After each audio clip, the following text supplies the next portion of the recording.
नमस्कार श्रोते हो. इंद्रधनुष्य या कार्यक्रमात मी सुप्रिया टोळे आपलं मनपूर्वक स्वागत करते. अगदी अलीकडेच 2 दिवसांपूर्वी केंद्रीय अर्थसंकल्प सादर झाला आणि आपल्या सगळ्यांनाच उत्सुकता असते की या अर्थसंकल्पामधून एक भारताचा नागरिक म्हणून मला काय लाभ होईल आणि तो नेमका कसा होईल. या सगळ्या प्रश्नांची उत्तरं आपल्याला आज आमच्या मुलाखतीमधून मिळणार आहेत.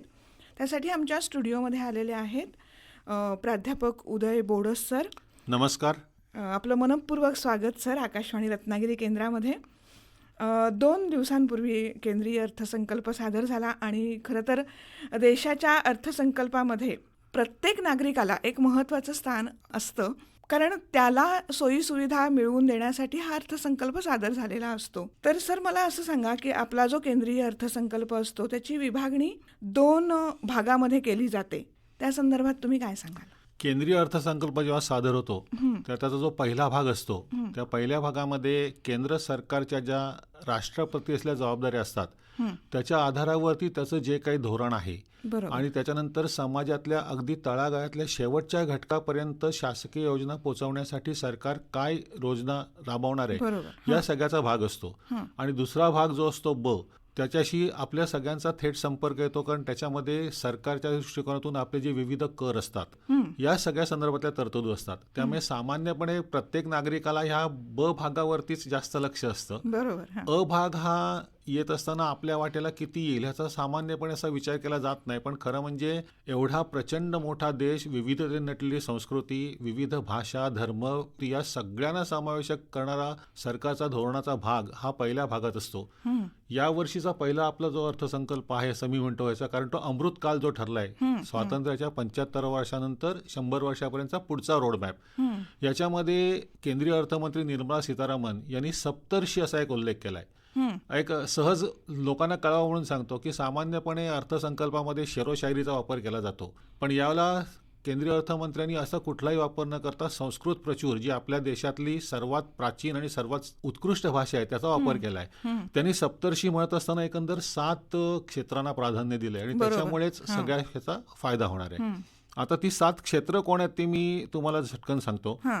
त्यांचं म्हणणं पहिल्यांदा असं आहे की हा सर्वसमावेशक विकास असल्या कारणाने आपल्याला सुरुवातीला जे काही गुंतवणुकीचं धोरण की ज्याच्यामध्ये सरकारी खर्चामुळे नवीन रोजगार निर्मिती होईल तो एक घेताना सर्वसमावेशक विकास बघावा लागेल. त्याच्यानंतर वंचित घटक जे आहेत त्यांच्यापर्यंत पोहोचल्यामुळे त्यांना प्राधान्य द्यायला लागेल. देशातल्या पायाभूत सुविधा यांचा विकास करण्याकरता मोठ्या प्रमाणात गुंतवणूक आकर्षित करावी लागेल. युवकांमध्ये प्रचंड क्षमता आहे आपल्या, त्या क्षमतेचा विस्तार करावा लागेल. त्याच्यानंतर आता आपण हरित विकास आणि हरित शेती किंवा हरितच्याकडे जो वळतोय त्याच्या संदर्भात धोरणं आखावी लागतील. युवा शक्ती जी आहे ती सध्या थोडीशी अशी रोजगाराच्या संदर्भात चिंतित आहे, त्यांना कुठलं तरी आश्वासन देण्यासाठी काहीतरी योजना करावी लागेल. आणि वित्तीय क्षेत्र जे आहे आपलं त्याचा 2 प्रकारे विकास करायला लागेल. एक म्हणजे ते बळकट करायला लागेल आणि लोकांमधली वित्तीय जागरूकता किंवा ज्याला फायनान्शियल लिटरसी म्हणतात, वित्तीय साक्षरता, ती वाढवायला लागेल. आणि त्याच्यामुळे ह्या 7 सप्तर्षींचा सगळा त्यांनी ह्या पहिल्या भागामध्ये समावेश केलेला आहे. आत्ताच तुम्ही उल्लेख केलात की आपल्या जिव्हाळ्याचा विषय म्हणजे कर सर्वसामान्य माणसासाठी, म्हणजे प्रत्यक्ष कर असू देत किंवा अप्रत्यक्ष असू देत, दोन्ही कर वाढले की आपल्या बजेट कोलमडून पडतं. अगदी खरं आहे. तर या अर्थसंकल्पामध्ये त्यांनी असा उल्लेख केला की 5 ते 7 लाखांचं उत्पन्न असेल तर ते करमुक्त केलंय आणि 3 ते 6 लाखापर्यंतच्या उत्पन्नावरती 5% कर आकारलाय. हे थोडंसं सामान्य जनतेला असं जरा गोंधळात टाकणार झालंय.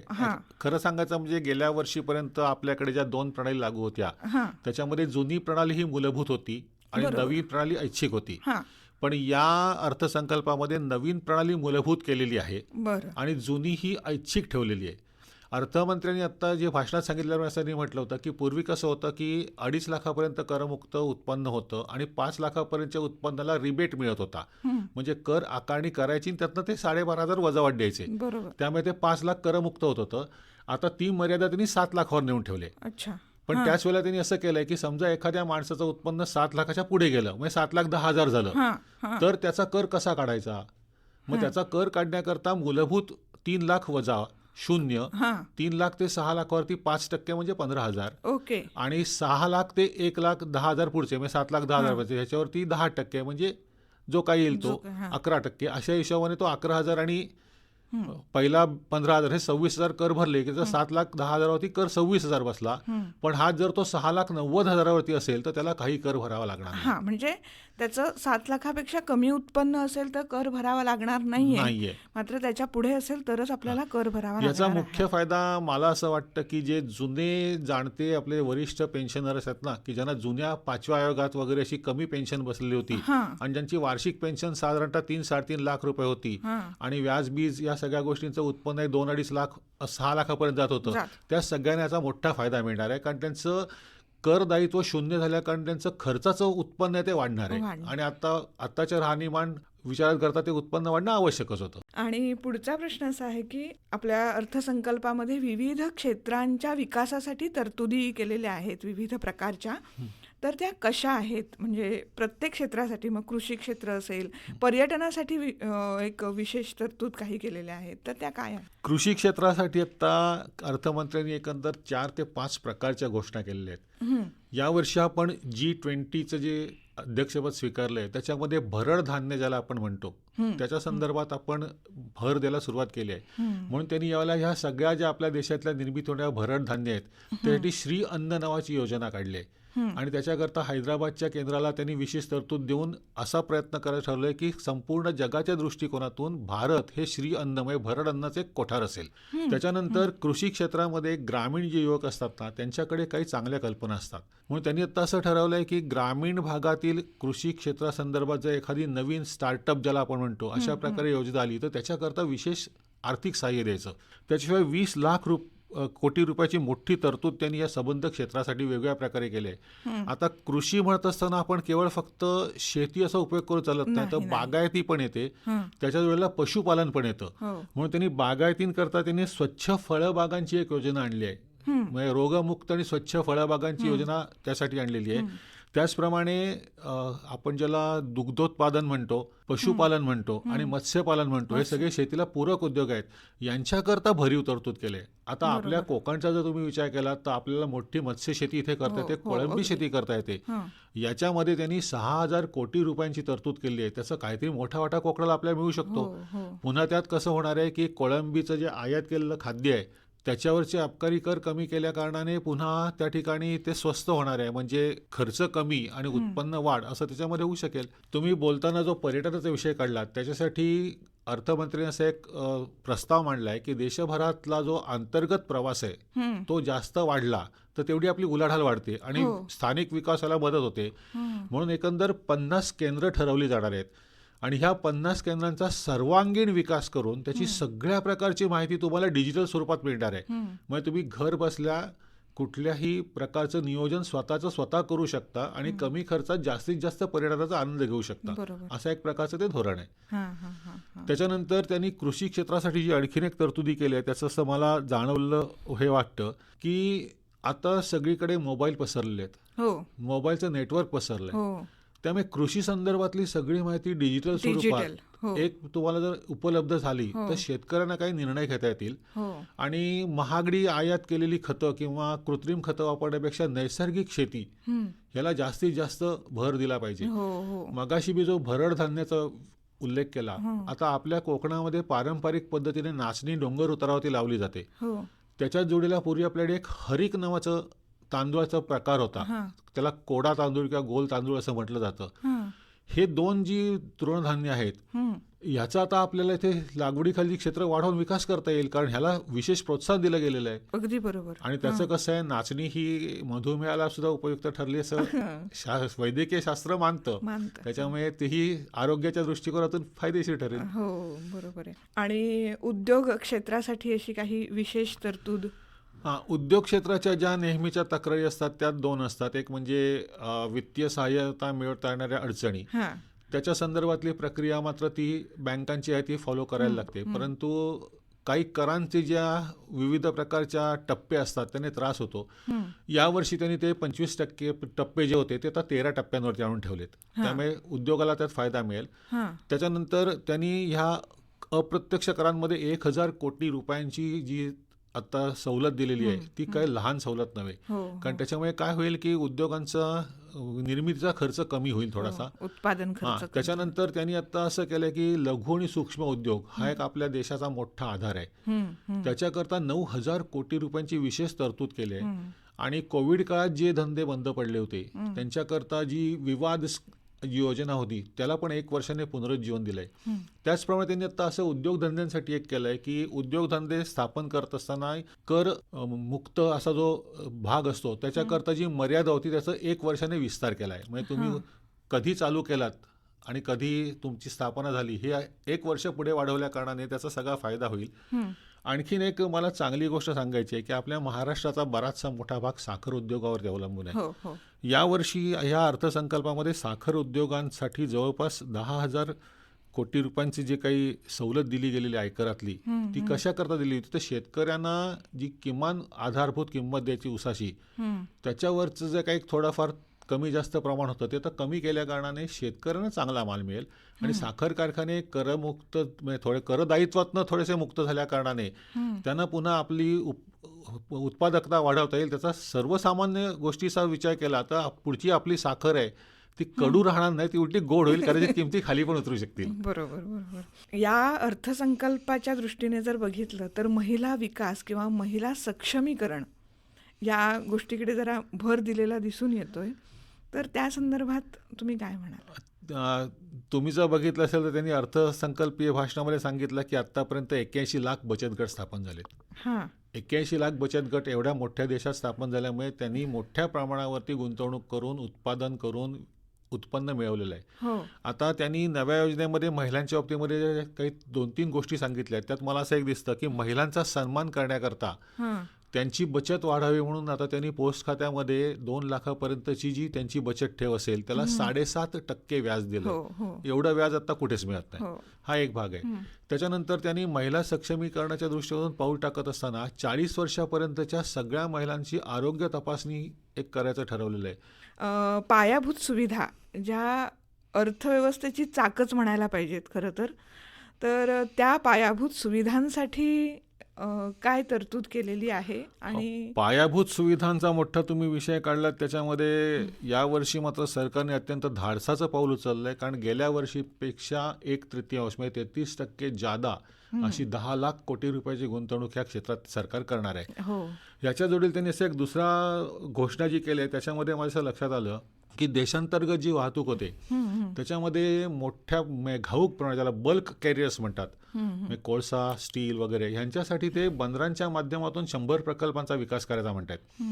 रेल्वेचं आपलं जाळं हे जगातलं सगळ्यात मोठं जाळं आहे. अगदी. याच्याकरता 9 वर्षातली सगळ्यात जास्त तरतूद म्हणजे ती 2.40 लाख कोटी रुपयाची जी तरतूद केलेली आहे त्याच्यातली 75,000 कोटी रुपयाची तरतूद ही केवळ नवीन योजनांसाठी आहे.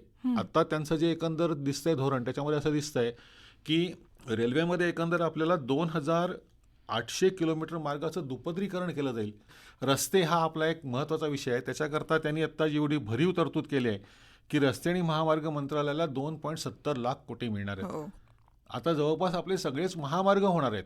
तिसरा एक भाग त्याच्यामध्ये त्यांचा असा दिसला आहे की द्वितीय आणि तृतीय श्रेणीची जी शहरं असतात त्यांचाही त्यांना विकास करायचा आहे. दुसऱ्या आणि तिसऱ्या दर्जाच्या शहरांसाठी एकंदर जो निधी येणार आहे त्यातून रोखे काढले जातील आणि त्याच्यातून त्या शहरांमधल्या पायाभूत सुविधांचा विकास होईल. असा हा संबंध सर्वसमावेशक म्हणजे रस्ता पण झाला आणि शिवाय त्यांच्या मनामध्ये 50 नवीन विमानतळ आणि हेलिकॉप्टरचे तळ बांधायचा विचार आहेच. म्हणजे भरीव तरतूद पायाभूत सुविधांसाठी केलेली आहे असं म्हणायला काही हरकत नाही. हो. पुढचा माझा प्रश्न असा आहे की आत्तापर्यंत आपण पॅन कार्ड म्हणजे जर एखाद्या व्यक्तीचं उत्पन्न थोडं कमी असेल तर तो पॅन कार्डच्या मागे लागत नव्हता. जसं आपण आधार कार्ड काढतोच तसं नव्हतं. पण त्या संदर्भात आता तुम्ही काय सांगाल? पॅन कार्डची किती आवश्यकता आहे आपल्याला? कालच्या अर्थसंकल्पात त्यांनी जी घोषणा केली तसं म्हणताना म्हणाले होत्या की पॅन कार्ड ही एक नवीन ओळख सर्व सरकारी कार्यालय आणि सरकारी योजनांमध्ये होईल. मला असं सहज जाणवलं की आपल्या आधार कार्डावरती जरी आपला पत्ता आणि जन्मतारीख असली तरी आपली सही नसते. पॅन कार्डवरती आपली सही पण असते आणि त्याच जोडीला आपण कोणत्या आयकर आयुक्त किंवा उपयुक्ताच्या कार्यालयाखाली येतो त्याचा पण एक उल्लेख असतो. म्हणजे एक प्रकारे आपला निवासाचा तो वेगळ्या प्रकारचा पुरावा होतो. पॅन कार्ड काढल्यामुळे आता काय होईल की पूर्वीची लोकांचा समज होता की माझं उत्पन्न नाही आहे म्हटलं मला काय पॅन कार्डची गरज नाही. पण भविष्यामध्ये जर तुम्ही विचार केला तर पॅन कार्ड आणि आधार कार्ड या गोष्टी एकमेकांना जोडलेल्या आहेत. हां. त्याच्या आधारावरतीच बँकांमधलं KYC केलं जातं. बरोबर. आता त्याचसाठी आता ते डिजिटल KYC पण त्यांनी त्या ठिकाणी करायचं ठरवलंय. हो. त्याचा फायदा असा होईल की पॅन कार्डची संख्या वाढली की आत्ता लगेच ह्याच्यात नाही, पण 25, 26, 27, 27 या 2 वर्षामध्ये आयकर दात्यांची जरी संख्या वाढली नाही तरी करमुक्त उत्पन्न असताना सुद्धा जो आपला आयकरचा रिटर्न दाखल करायला लागेल त्यामुळे आपल्या गोष्टी होतील आणि बँकांच्या दृष्टिकोनातून ते सिम्प्लिफाईड असं होईल. आपण ज्याला आपण सुलभ म्हणतो ते प्रक्रिया अशी होईल की आधार कार्ड पॅन कार्ड एकत्र दिल्यानंतर एकदा सगळे हे मिळाले की तो करदायित्व आहे वगैरे वगैरे ते आपोआपच त्यातनं निघून येईल. पण त्यामुळे पॅन कार्डमुळे आत्ता लगेच जरी नाही तरी पुढच्या 2-3 वर्षामध्ये आयकर रिटर्नची संख्या वाढेल आणि आयकर दात्यांची पण संख्या वाढू शकेल. तुम्ही त्या डिजिटलचा जो विचार केला त्याच्यामध्ये मला आणखीन एक गोष्ट आपल्या श्रोत्यांना सांगायची आहे. सरकारचं आत्ताचं जे धोरण आहे की विद्यार्थ्यांचा कौशल्य विकास करायचा, त्याच्यासाठी त्यांनी नॅशनल डिजिटल लायब्ररीची घोषणा केली. त्यामुळे तुम्हाला कुठलीही प्रकारची माहिती भविष्यामध्ये तुमच्या मोबाईलवरती मिळणार आहे. आणि त्यात त्यांनी आणखीन एक जी गोष्ट म्हणताना सांगितली आहे की त्याच्यामध्ये स्थानिक भाषांमध्ये साहित्य निर्मितीला प्रोत्साहन दिलं जाणार आहे. आपल्या रत्नागिरी आणि सिंधुदुर्ग या 2 जिल्ह्यामध्ये मालवणी बोली आणि संगमेश्वरी बोली या अशा 2 स्थानिक बोली आहेत. याच्यातही चांगल्या प्रकारे साहित्य आणि दर्जेदार निर्मिती झालेली आहे. वस्त्ररण तर सगळ्यांना माहिती आहे. मग अशा परिस्थितीमध्ये या योजनेअंतर्गत आपले जे स्थानिक तरुण साहित्यिक आहेत आणि विविध ठिकाणी जे काही मध्यमवयीन साहित्यिक आहेत ह्यांनी जर ह्याच्यातून डिजिटल निर्मिती केली तर त्याचाही आपल्याला फायदा होईल आणि मुलांनाही फायदा होईल. एक सगळ्यांना म्हणजे पडलेला नेहमीचा प्रश्न असतो की बाकी काही मला नकोय, काय स्वस्त झालं आणि काय महाग झालं. या अर्थसंकल्पामध्ये अर्थमंत्र्यांनी ज्या काही सवलती दिल्या त्याच्यामुळे स्वस्त काय झालं तर भविष्यामध्ये टेलिव्हिजन स्वस्त होतील. मोबाईलच्या संदर्भातल्या काही भागांवरती सवलतीमुळे मोबाईलही काही प्रमाणात स्वस्त होतील किंवा आहे त्याच किमतीला राहतील. आता ह्यातला एक मी दुसरा भाग सांगतो की मोबाईल जास्त क्षमतेचा जास्त दर्जाचा आहे त्याच किमतीला मिळण्यामुळे तो एक प्रकारे स्वस्तच होणार असतं. त्याच्यानंतर लिथियमच्या बॅटरीज आहेत त्या स्वस्त होतील. नंतर आपलं जे पेट्रोलियम प्रॉडक्ट्सवरती चालणारी वाहनं आहेत त्याला पर्याय म्हणून जी इलेक्ट्रिक वाहनं आहेत ती स्वस्त होतील. सायकली वरती थोडासा स्वस्त मिळतील. महिलांचा आवश्यक असलेल्या विषयाचा सौंदर्य प्रसाधन ती थोडीशी स्वस्त होणार आहेत. त्याच्या जोडीला बायोगॅस निर्मितीसाठी जे साहित्य लागतं, कारण सरकारचं ते पण एक धोरण आहे की बायोगॅस निर्मिती त्याच्यासाठी मिळणार आहेत. कॅमेऱ्याच्या लेन्स स्वस्त होणार आहेत. काही औषधं आहेत ती थोडीशी स्वस्त होणार आहेत. अच्छा. बाकी पण बाकी आपल्याला श्रोत्यांना अपेक्षा समय गॅस पेट्रोल ह्याचा ह्या अर्थसंकल्पात काही विषयच केलेला नाहीये. आणि महाग होणाऱ्याच्यामध्ये 2 गोष्टी मला अत्यंत आवडल्यात स्वतःला. सिगरेट आणि मद्य महाग होणारी अत्यंत चांगली गोष्ट आहे, कारण या व्यसनांमुळे केवळ घरचंच नव्हे तर संपूर्ण समाजाचं नुकसान होत असतं. त्याच्यानंतर रबर आणि टायर थोडेसे महाग होणार आहेत, पण त्याला काही विशेष फरक पडणार नाहीये. आणि आयात केलेल्या सोन्या आणि चांदीच्या दागिन्यांवरती त्यांनी जो कर वाढवलाय त्याच्यामुळे महाग होईल. पण खरं सांगायचं म्हणजे ना, आपल्या देशामध्ये सोन्यातली गुंतवणूक ही फायदेशीर जरी मानली असेल ती एक प्रकारे अनुत्पादक गुंतवणूक असते. त्यामुळे ती थोडीशी धोकादायक पण असते, कारण सगळ्यात पहिली गोष्ट ती चोरीला जाते. त्याच्यामुळे ते जरी कमी झालं तरी हरकत नाही. तयार कपड्यांवरती थोडंसं कर वाढण्याची शक्यता आहे, पण त्याने असं विशेष फरक नाही पडणार एखाद्या माणसाच्या वार्षिक बजेटवरती, असं मला स्वतःला वाटतं. या अर्थसंकल्पाची म्हणजे एवढी आपण चर्चा केलेलीच आहे, पण तरीही तुम्हाला अशी खास वैशिष्ट्य अशी काय वाटतात? म्हणजे काय मिळालं आणि काय मिळालं नाही, अपेक्षापूर्ती कोणती झाली नाही आणि कोणती झाली? मिळाले ते आधी सांगतो आणि मग अपेक्षापूर्ती नाही सांगतो. युवक आपला जो असतो त्यांना आंतरराष्ट्रीय स्तरावरती पुढे जाण्याकरता जे कौशल्य विकास कार्यक्रम पंतप्रधानांच्या अंतर्गत 4 पॉईंट येणार आहे, त्याच्यासाठी आपण 47 लाख तरुणांना पुढची 3 वर्ष विद्यावेतन देणार आहोत. त्यामुळे ते एक चांगलं मिळालंय. त्याच्यानंतर 5G तंत्रज्ञान जे आता आलंय त्याच्याकरता 100 प्रयोगशाळांचा विकास होणार आहे. ते माझ्या दृष्टिकोनातून आपल्याला चांगलं मिळालंय. डिजी लॉकर सुविधांचा त्यांनी विचार करायचा म्हटलंय आणि त्याच्यामध्ये त्यांनी चॅरिटेबल संस्थांचा पण उल्लेख केला आहे. आपल्या कोकणामध्ये जर तुम्ही विचार केला तर जवळपास 1000 ते 1200 कोकणातल्या अशा संस्था आहेत की ज्या चॅरिटेबल प्लस आहेत आणि धार्मिक पण आहेत. पण त्यांच्याकडे तशी डिजी लॉकरमध्ये त्यांची जी नोंदणीची कागदपत्रे किंवा ह्या गोष्टी ठेवलेल्या नाही आहेत, त्यांना त्याचा फायदा मिळणार आहे. नंतर प्रदूषणकारी जी आपली वाहनं आहेत शासनाची जुनी झालेली, त्यांच्या जागी नवीन वाहनं येणार आहेत. त्याच्यामुळे वाहन उद्योगाला चांगले दिवस येतील असं वाटतंय मला. नंतर एक जिल्हा एक उत्पादन या योजनेअंतर्गत युनिटी मॉल जे राज्यांच्या राजधानीमध्ये स्थापन करायचे आहेत, त्याचाही आपल्या दोन्ही जिल्ह्यांना, रत्नागिरी सिंधुदुर्गला फायदा मिळेल. लोकांची जी अपेक्षा असते त्याची जी पूर्ती झालेली नाही, त्याच्या संदर्भात मी असं सांगू शकतो की गृहकर्जावरील व्याजाची वजावट वाढेल अशी लोकांची अपेक्षा होती. त्याचा काही उल्लेख झालेला नाही, तर वाढलेलीच नाही ती. त्याच्यानंतर कलम 80C खाली ज्या गुंतवणुकांची वजावट असते ती पण वाढेल अशी अपेक्षा होती, त्याचंही काही झालेलं नाही. त्याच्यानंतर मागच्या महिन्यामध्ये सरकारने वित्तीय संस्थांच्या मार्फत हरित कर्ज रोखे काढले आणि त्याच्यातून जवळपास 8,000 कोटी रुपये उभे केले. त्याच्यावरती 7.4% वगैरे इतकं मोठं व्याज आहे. हे असेच सामान्य जनतेला मिळतील अशी पण अपेक्षा होती, ज्याला रिटेल म्हणतात, ते त्यांनी काहीच केलेलं नाही. आणि बँकांची निर्गुंतवणूक होणार अशी एक अपेक्षा जी होती, त्या संदर्भात घोषणा अपेक्षित होती की 2 बँकांमध्ये सरकार निर्गुंतवणूक करेल, पण त्याचे त्यात काही उल्लेख दिसलेला नाही. म्हणजे ह्या थोड्याशा ज्या जनतेच्या किंवा उद्योजकांच्या अपेक्षा असतात व्यावसायिकांच्या, त्याच्याबद्दल पूर्तता झालेली नाही असं आपल्याला म्हणता येईल.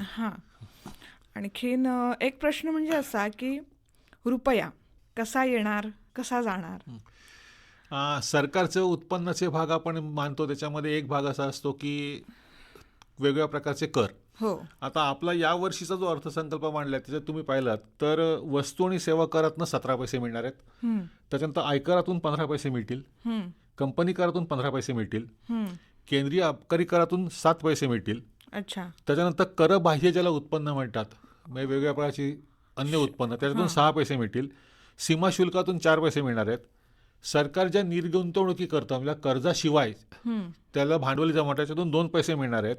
आणि हे पैसे होतात 66, म्हणून कमी पडणारे 34 पैसे रुपयातले हे कर्ज आणि अन्य देयता ह्याच्यातून सरकार उभं करणार. आणि ह्याचा विनिमय करत असताना सरकारला 20 पैसे त्यातले हे कर्जावरील व्याजाकरता द्यायला लागणार आहेत.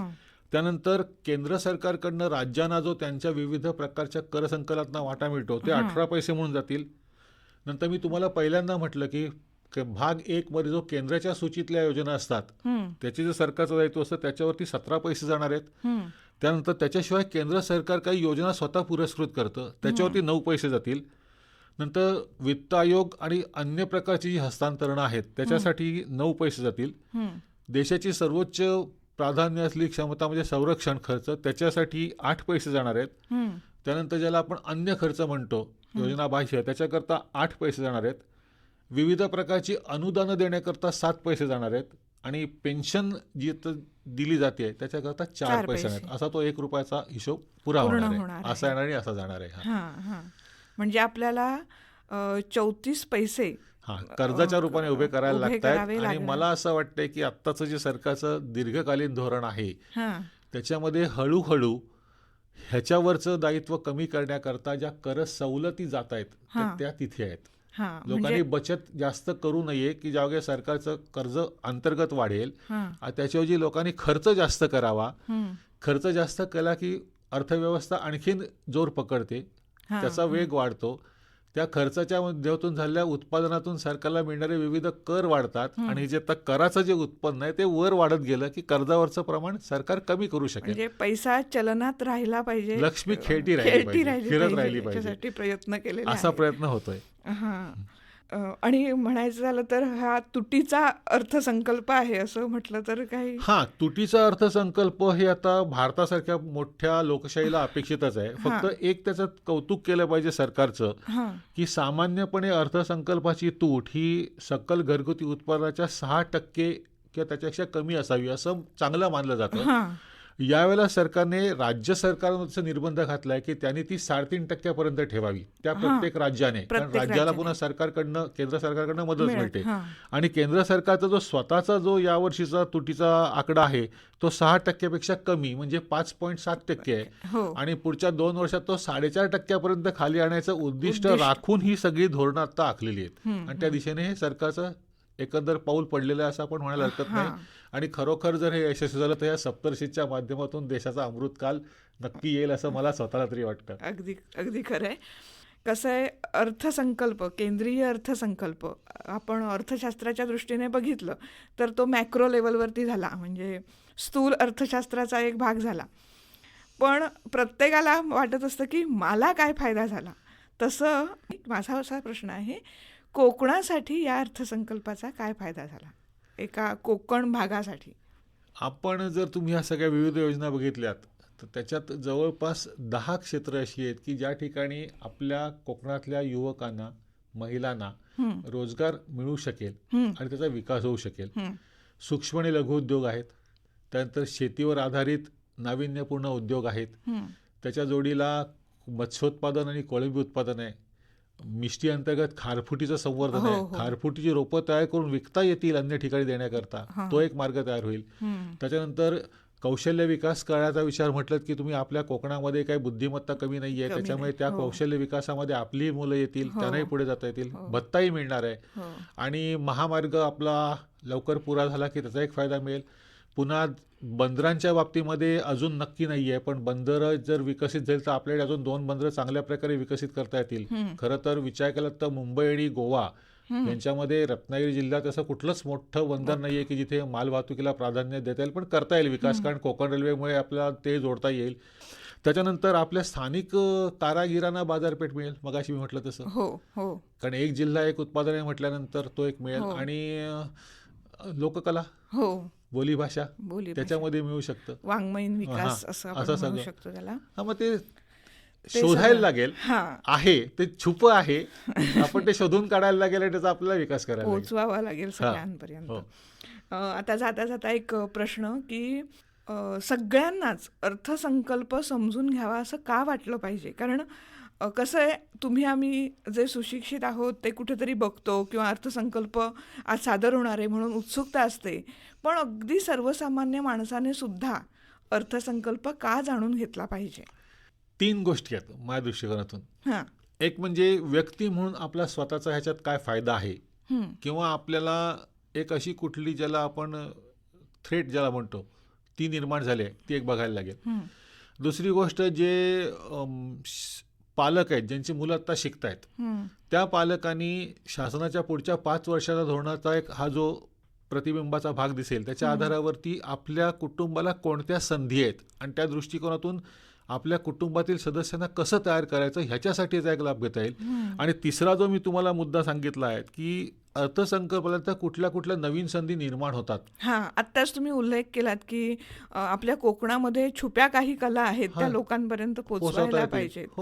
हा एक लाभच म्हणता येईल तसा. तेच नवीन संधी कोणत्या त्या येतात त्या, कारण कसं असतं, एक साधा आपण विचार करूया, आणि प्रादेशिक असमतोल आता ठेवायचा नाही हे जे आपलं पंतप्रधानाचं धोरण आहे, त्याच्यामुळे नक्की ह्याच्यातला आपला जो विकास चालला जाईल त्याच्यामध्ये अंदाज येईल ना. आता बघा ना, महामार्गाचं रुंदीकरण झाल्यानंतर काही जुने व्यवसायाचे थांबे बदलले पण नवीन निर्माण झालेत ना. लोक तेवढी पुढे गेली का मागे आली, असा जो फरक पडला, त्याच्यामुळे त्या संधी शोधाव्या लागणारच आहेत. म्हणून म्हटलं की अर्थसंकल्प याचसाठी बघायचा.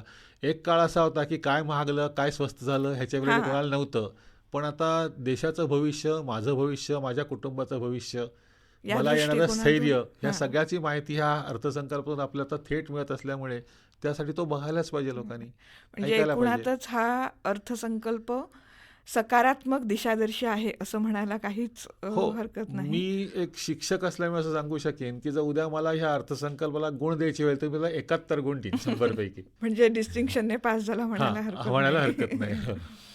सर, तुम्ही इथे आलात आणि खूप चांगली माहिती आणि सोप्या शब्दात आम्हाला अर्थसंकल्पाविषयी माहिती दिलीत, त्याबद्दल आकाशवाणीच्या वतीनं मी आपले आभार मानते. धन्यवाद. धन्यवाद.